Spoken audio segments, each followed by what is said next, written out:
So if you've been into RC for any bit of time and you're in any kind of forum or anything like that, you've probably come across these remotes. They're called DumboRC. They're probably the best budget transmitter slash receiver setup that you can get for the price. They're about 40 bucks, 38 for a non-gyro, about 42 for one that has a gyro on it. First got into these when I had this car here. I bought this. This is off of, where did I get this? I think off of Banggood or AliExpress. And this is a fully licensed or non-licensed ripoff of the Unicorn. Every sticker is exactly as it should be. It's a really cool car. I did put a Traxxas T18T in it and a Hobby Wing ESC here. I got rid of the brush setup or the brushless setup because it cogged really bad because the diffs are super bad in this. But you don't really need to know all that about this car. If you have any questions, you can look at my YouTube and find more information on this car. But I was just bringing it up because it came with this, and this was my first DumboRC that I ever had, and I really liked it. And then I went and purchased a 6 series one that has the gyro on top that you can adjust because I was having a lot of trouble trying to drive this Mini B off-road because it's 2-wheel drive and I have a clay track, and that was a game changer, having a gyro to be able to adjust. There's also a bunch of other cool adjustments in here that you can make, like turn your throttle up and down. If you want to hand it to your kid, you can make it go 2 miles an hour, or you can make it do 35 miles an hour like this thing does.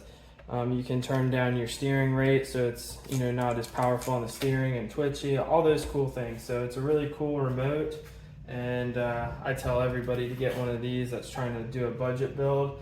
But there's one thing about it that's not that great, and it's going to be, I'll show you on this one because this one still has it.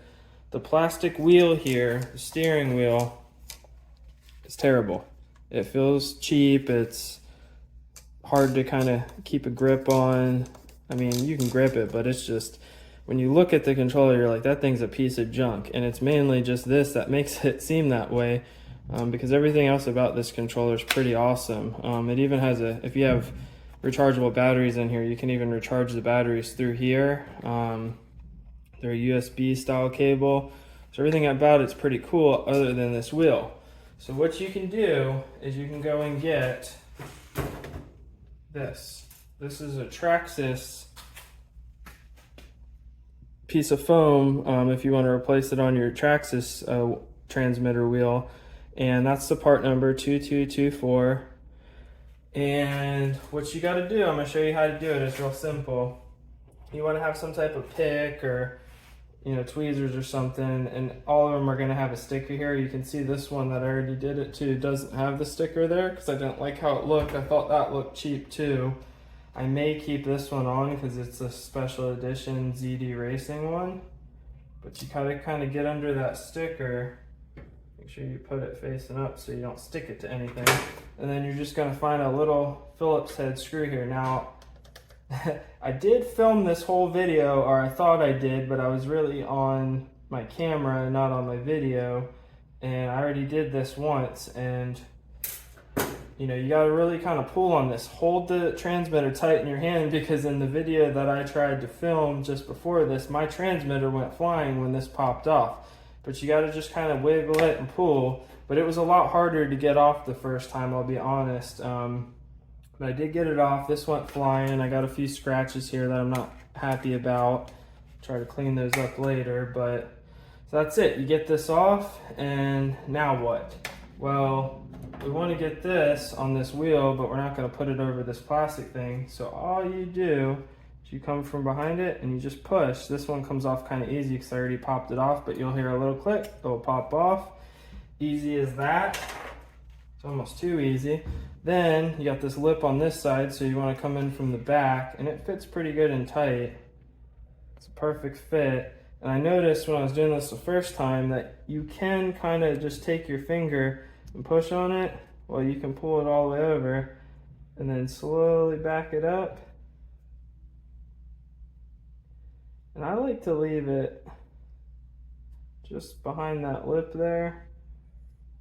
Then you're good to go. So you're all set. You just change that out. You made a whole different wheel for about $3 is what this little foam piece costs. There's one more thing you got to do.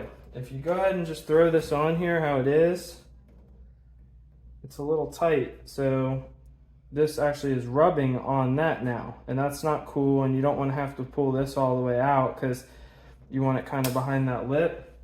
So the easy fix is you run up to your hardware store and you get yourself a little neoprene washer here, like that. But the problem is, that's not a round hole there. So what I did is I took a pair of vice grips, grabbed it, took a sanding block, or you could even go out on your gritty cement. I did that the first time, and you just run this back and forth. Maybe take you a minute tops to grind that flat on one end, and then what you end up with is this. See, it's flat on the end. So then you go ahead, take that, slide this little thing in here. When it fits, you know, eventually you'll get it to fit. Mine, I got like first try. I got real lucky. I just looked at it and did it, probably because I've done it before. And you want it to seat flat in there. So that's seated flat in there. Good to go. And you're gonna take it, pop it right back on.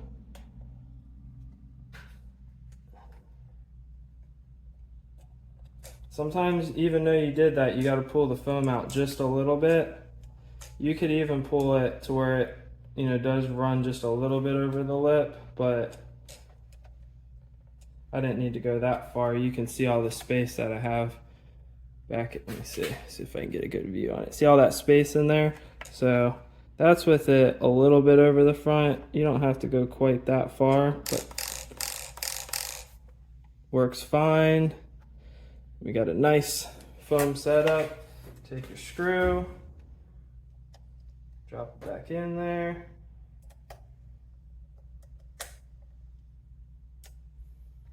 Then all you got to do is take your sticker, line it back up if you want it back. I think it looks a lot better without it. It looks a lot more high end. I'll probably leave this off, but just for now, I'm just going to stick it back in case you want yours in there.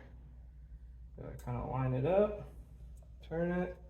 Now glue's funny. Glue, press on it for a few seconds, and then glue tends to take about 20 minutes to dry at 50%, this type of glue, and then it'll take a few days to actually, you know, stick back in there. But you could heat it up with a hair dryer, and that would help it stick a little bit better. But that's it. That's how to modify one of these, and mine's a little wonky looking. I got to do some adjusting to it, but just to the foam to get it where I want it. But yeah, it's a lot nicer now, and it's funny how much different this one looks because I've been running, I stole this off of a different one, and I was running it for so long it's actually worn down for me running it. But yeah, it's about $3. Again, all you really need is this part, this Traxxas part here, and then you need to get yourself one of these here, and you're all set. That's gonna make the thing have a nice foam wheel on it, so you'll be all set with your DumboRC. Now for some drifting with this bad boy.